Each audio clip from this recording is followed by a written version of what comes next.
Hello guys, welcome back to a new blog. मैं आपका स्वागत करता हूं एक नए इंटरेस्टिंग ब्लॉग में। आज का ब्लॉग काफ़ी यूनिक होने वाला है क्योंकि आज हम एक्सप्लोर करने वाले हैं इंडिया की one of the famous site red fort यानी लाल किला को, और कैप्चर करने वाले हैं यहाँ की मेन अट्रैक्शंस। तो बने रहिए हमारे साथ इस ब्लॉग में। Let's begin. किले में विजिट करने के लिए नियरेस्ट मेट्रो स्टेशन है लाल किला मेट्रो स्टेशन, जो कि वायलेट लाइन में पड़ता है। सो गाइस, फाइनली हम आ चुके हैं दिल्ली की one of the famous tourism spot red fort यानी कि लाल किला।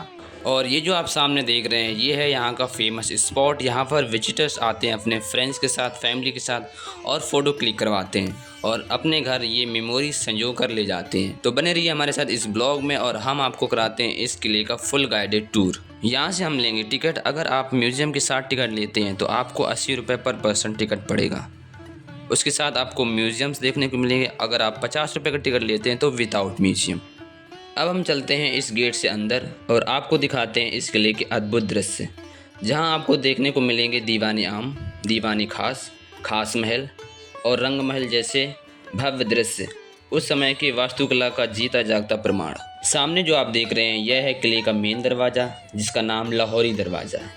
कहते हैं इस किले को डिज़ाइन करने वाले लाहौर से थे, जिन्हें आमतौर पर लाहौरी के नाम से जाना जाता था। और इस दरवाजे का मुख लाहौर की तरफ है, इसलिए इस दरवाजे का नाम पड़ा लाहौरी दरवाज़ा। दूसरा कारण है कि इम्परर शाहजहाँ का जन्म लाहौर में हुआ था और वो वहीं उनका पालन पोषण हुआ, यानी पले बढ़े, तो इस दरवाजे का नाम रख दिया गया लाहौरी दरवाज़ा। दरवाजे की दोनों तरफ बड़ी बड़ी तोप देख रहे होंगे आप। एक्चुअली जब अंग्रेज़ों ने इस किले पर कब्जा किया तो उनकी बनाई तोपों को as a war material use किया जाता था। किले के साइड में जब आप देखेंगे तो आपको ग्रीन ग्रास देखने को मिलेगी। वहाँ पर पानी भरा रहता था जिसमें मगरमच्छ रहते थे।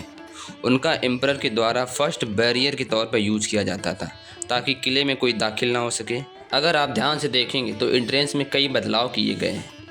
कहते हैं औरंगजेब ने जब अपने पिता शाहजहाँ को आगरा के किले में कैद कर दिया था तब उसने सिक्योरिटी रीजन की वजह से यहाँ पर दीवार बनवा दी थी। बाद में शाहजहाँ ने आगरे के किले के कैद खाने से कहा था कि दीवार बनवा कर मानो ऐसा किया हो जैसे नई नवेली दुल्हन के घूंघट डाल दिया हो। अब आपको लेकर चलते हैं इस कॉम्प्लेक्स के पहले मेन अट्रैक्शन को दिखाते हैं। जैसे ही हम इंटर करते हैं इस कॉम्प्लेक्स में तो सबसे पहले हमें एक इंटरनेट दिखाई पड़ता है और यहाँ से शुरू हो जाता है मार्केट एरिया, जिसे छत्ता बाज़ार के नाम से जाना जाता है, जिसमें दो मार्केट डिवाइडेड है और बीच में बना है एक चौक।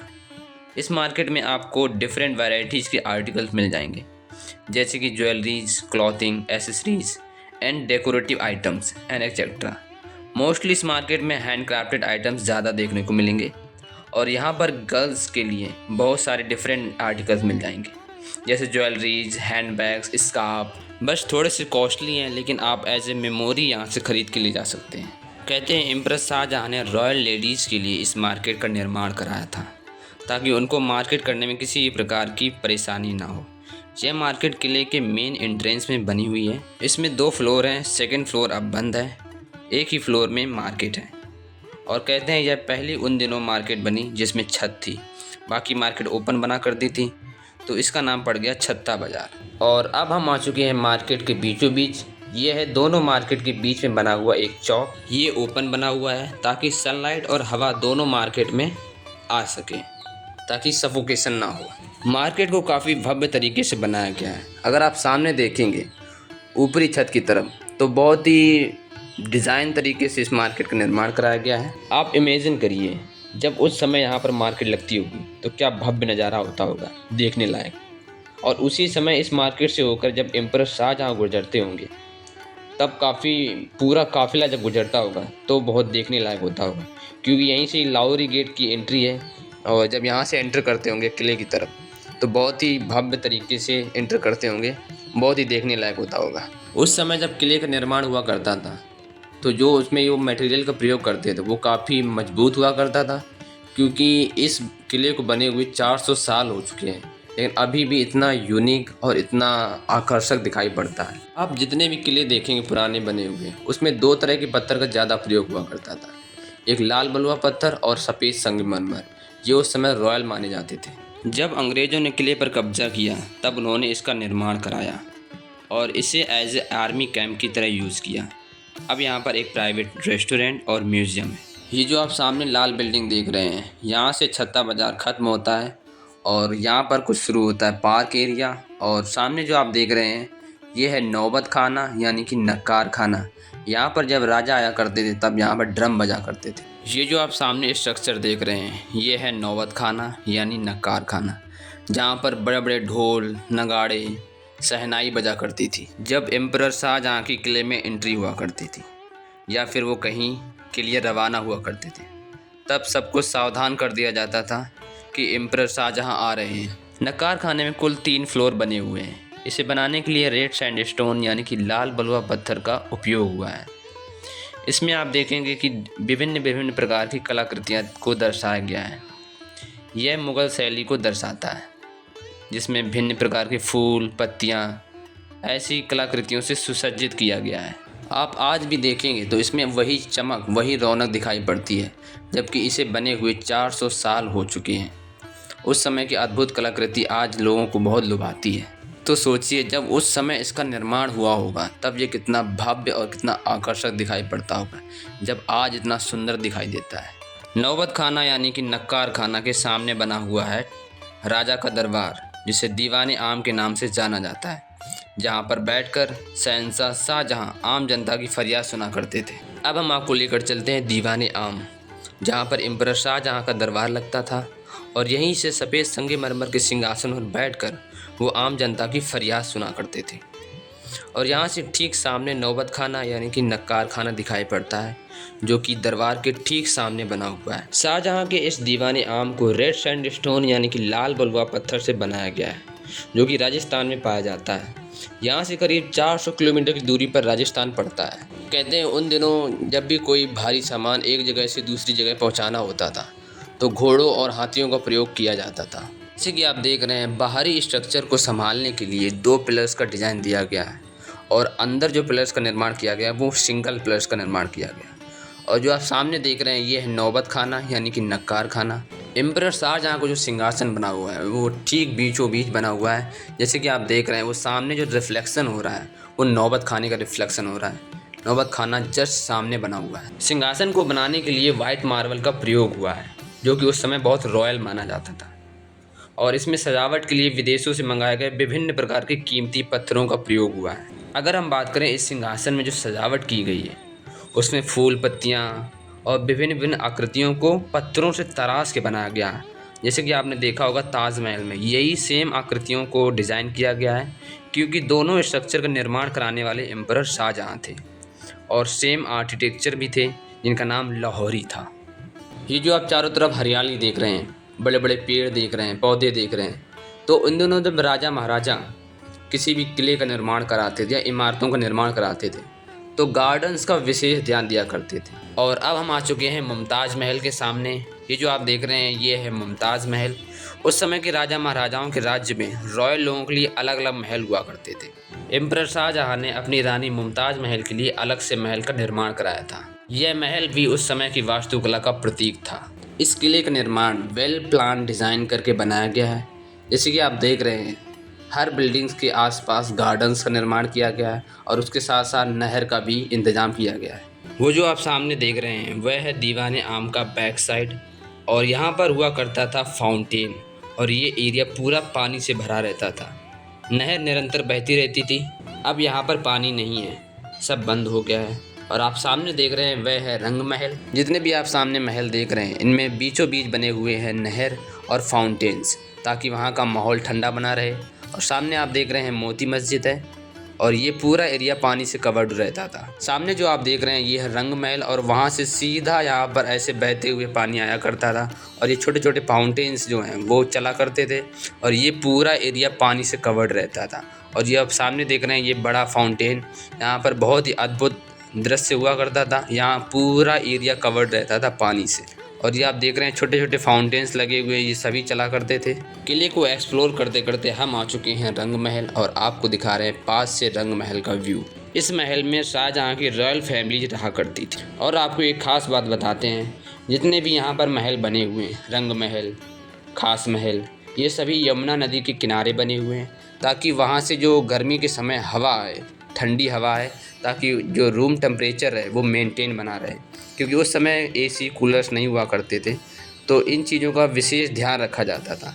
तो ये सभी पीछे आप देख रहे होंगे, सामने खिड़की दिख रही है, वहाँ पर पास ही में यमुना नदी पड़ती थी, और जब हवाएं चलती थी तो यमुना नदी से होकर महल की ओर जो आती थी, तो महल में पूरा एटमॉस्फेयर ठंडा हो जाता था। और ये जो आप सामने देख रहे हैं, ये है अंडरग्राउंड रूम्स, जो उन दिनों बनाए जाते थे अपने निजी पर्पज़ के लिए। अभी के लिए ये सरकार ने बंद कर दिए गए हैं, क्योंकि अब इनका कोई प्रयोग नहीं रह गया है। ये जो आप स्क्रीन पर नीचे ब्लैक कलर की लाइट्स देख रहे हैं, एक्चुअली यहाँ पर एक शो होता है जिसका नाम है जय Hind light and sound show. अगर आप इसे देखना चाहते हैं तो आप इसे 6 बजे के बाद देख सकते हैं। अगर आप ध्यान से देखेंगे तो एम्परर शाहजहां ने ताजमहल और लाल किला दोनों का निर्माण यमुना रिवर के किनारे कराया है। इसका कारण यह था कि उन दिनों पानी की जो नीड होती वो पूरा करने के लिए नदियों का उपयोग करते थे। ये दरवाज़ा सीधा यमुना नदी से होकर ताजमहल की ओर जाता है। अब आपको दिखाते हैं इस किले के नायाब दृश्य। ये जो आप सामने देख रहे हैं, ये है शाहजहां का खास महल, जिसे आमतौर पर दीवान खास भी कहा जाता है। इस महल को खास इसलिए कहा जाता है क्योंकि इस महल में बहुत सारी कीमती पत्थर, सोना, चांदी, बहुत ही भव्य तरीके से इसका निर्माण कराया गया था। शाहजहां ने इस महल को बहुत ही महंगे तरीके से निर्माण कराया था, जैसे कि ताजमहल में बहुत ही कीमती पत्थर, सोने, चांदी का प्रयोग हुआ था जब उसको बनवाया गया था। इस खास महल में वाइट मार्बल यानी कि सफ़ेद संगमरमर का प्रयोग हुआ है, और इसकी साज सज्जा के लिए विदेशों से मंगाए गए रंग बिरंगे पत्थरों का प्रयोग किया गया है, जिनको काट कर डिज़ाइन देकर और फिर इस बिल्डिंग में चिपकाया गया है। अगर आप ध्यान से देखेंगे तो इसकी छतों को सजाने के लिए सोने और चांदी की परतों का प्रयोग किया गया था। अब जो आप देख रहे हैं वो सामने ऐसा लग रहा है जैसे कि कुछ निकाला गया है, तो कई यहाँ पर बुरे लोग आए और वो निकाल कर ले गए यहाँ से जो सोना चांदी जड़ा हुआ था, और फिर भी अभी भी ये बहुत ही सुंदर दिखाई पड़ता है। कहते हैं महल के बीचों बीच एक सोने का सिंहासन हुआ करता था, जिस पे शाहजहां बैठा करते थे। बाद में यहाँ की सभी कीमती चीज़ों को लूट पाट कर ले गए। ये जो आप सामने देख रहे हैं, ये है मोती मस्जिद। मोती मस्जिद का निर्माण औरंगजेब ने करवाया था जब वह अपने शासनकाल में आया था। कहते हैं उसने अपने पिता शाहजहां को शासन पाने के लिए आगरा के किले में बंद कर दिया था। यह मस्जिद औरंगजेब ने अपने पर्सनल उपयोग के लिए इसका निर्माण कराया था। इस मोती मस्जिद का दरवाज़ा कॉपर मटेरियल का उपयोग करके बनाया गया है। अब हम आ चुके हैं हीरा महल के सामने। ये जो आप सामने देख रहे हैं, ये छोटा सा महल हीरा महल है, और इसे सफ़ेद संगमरमर से बनाया गया था, और इसके बीचों बीच एक नहर बहा करती थी। बहुत ही सुंदर व्यू आता था। ये है गार्डन का पूरा व्यू। सबसे पहले हीरा महल, उसके बाद रॉयल बाथ, और वो आप सामने देख रहे हैं मोती मस्जिद, और फिर गार्डन। और ये जो सामने आप बड़ी बड़ी बिल्डिंग्स देख रहे हैं, ये अंग्रेज़ों के द्वारा बनाई गई थी जब वो किले में दाखिल हुए। और उसके बाद ये जो वाइट मार्बल का बिल्डिंग देख रहे हैं, यहाँ से नहर बहा करती थी। अब हम आ चुके हैं सावन और भादव मंडल की तरफ। इनका नाम 2 ऋतुओं के नाम पर रखा गया है। इसका जो बेस है वह लाल बलुआ पत्थर से बनाया गया है, और ऊपरी हिस्सा सफ़ेद संगमरमर का प्रयोग करके बनाया गया है। ये सावन और भादव उस समय की अद्भुत वास्तुकला का प्रतीक है। दीवारों पर फूलों की कलाकृति और अन्य आकारों से सुसज्जित किया गया है, जैसे कि आप देख पा रहे हैं। ये भी एक अद्भुत कलाकृति का निर्माण कराया गया था। इसका नाम सावन और भादव क्यों रखा गया? कहते हैं कि राजा ने इसका निर्माण सावन और भादव ऋतुओं के नाम पर इसलिए रखा गया कि जब बारिश हुआ करती थी तो एक साइड को जिस तरफ बारिश हुआ करती थी उस पर बैठकर एंजॉय किया करते थे, और जब हवा दूसरी साइड को चलती थी तो ये दूसरे मंडल में बैठकर बारिश को एंजॉय करते थे। इसलिए ये 2 मंडल बनाए गए। सामने आप देख रहे हैं सावन मंडल, उसके बीचों बीच आपने देखा नहर बनी हुई है, जो कि अभी फ़िलहाल बंद है, लेकिन उस समय ये चला करती थी और फव्वारे चला करते थे। बहुत ही अद्भुत व्यू आता था। ये है जफ़र महल। ये वाटर टैंक के ठीक बीचों बीच बना हुआ है। इसका निर्माण एम्परर जफ़र ने कराया, जो कि मुग़ल एम्पायर के बीच में और आखिरी एम्परर हुए। और अब हम आ चुके हैं दूसरी तरफ। ये है भादव मंडल, जो कि बिल्कुल सेम सावन मंडल की तरह बना हुआ है। इसमें भी बेस में लाल बलुआ पत्थर का प्रयोग किया गया है, और ऊपरी हिस्से पर सफ़ेद संगमरमर का प्रयोग किया गया है। इसमें भी सेम वास्तुकला का प्रयोग किया गया है। पिलर्स को बिल्डिंग के सपोर्ट के लिए बनाया गया है, और फूल, पत्तियों और भिन्न भिन्न कलाकृतियों का उपयोग करके दीवारों को सुसज्जित किया गया है। ये दोनों मंडल ठीक एक दूसरे के सामने बने हुए हैं, और इनका नाम दोनों ऋतुओं के नाम पर रखा गया है। इसके बीचों बीच जफ़र महल है, जो कि लाल बलुआ पत्थर से बनाया गया है, जो कि जफ़र के टाइम पीरियड में बनाया गया था। अगर आप देखेंगे तो दोनों मंडल्स को ओपन बरामदे की तरह बनाया गया है, इसमें एक दीवार है बाकी तीनों तरफ ओपन स्पेस दिया गया है ताकि तीनों तरफ से हवा आ सके। अब हम आ चुके हैं म्यूजियम के सामने। ये जो आप बिल्डिंग्स देख रहे हैं ये अंग्रेज़ों के द्वारा बनाई गई थी जब उस समय अंग्रेज़ों ने किले पर कब्जा कर लिया था और जब मुगल डायनेस्टी खत्म हो गई थी तब अंग्रेज़ों ने इन बिल्डिंग्स का निर्माण as a British army camp के तौर पर बनाया था। जब तक अंग्रेज रहे तब तक इन बिल्डिंग्स का उपयोग किया गया, बाद में इन्हें म्यूज़ियम में कन्वर्ट कर दिया गया। मैंने आपको स्टार्टिंग ब्लॉग में बताया था कि 80 रुपीज़ टिकट विथ म्यूज़ियम वो यही म्यूज़ियम है जिनमें आप 80 रुपये टिकट लेके सभी म्यूज़ियम्स को देख सकते हैं, एंजॉय कर सकते हैं। यहाँ पर कुछ हिस्ट्री के बारे में बताया गया है। मैंने इस म्यूज़ियम का टिकट नहीं लिया था गाइस, आप इसे एंजॉय कर सकते हैं, सिर्फ 80 रुपीज़ का टिकट है। और एक ख़ास बात मैंने आपको इस ब्लॉग के बीच में बताया था, इवनिंग को यहाँ पर एक शो होता है जिसका नाम जय Hind light and sound show है। यह शो 6 बजे से स्टार्ट होता है, आप इस शो को एंजॉय कर सकते हैं। इसमें जितने भी यहाँ की हिस्ट्री क्रिएट हुई है लाल किले की वो यहाँ पर दर्शाया गया है, अंग्रेज़ों के समय की, शाहजहाँ एम्परर के समय की। सो गैस ब्लॉग को करते हैं यहीं एंड। आई होप आप लोगों को यह ब्लॉग अच्छा लगा होगा, तो आप भी यहाँ पर विजिट करिए और एंजॉय कीजिए यहाँ की शॉपिंग। और हाँ, जय Hind light and sound show देखना ना भूलें। मिलते हैं एक नई लोकेशन में नए ब्लॉग के साथ। Take care, see you in the next blog.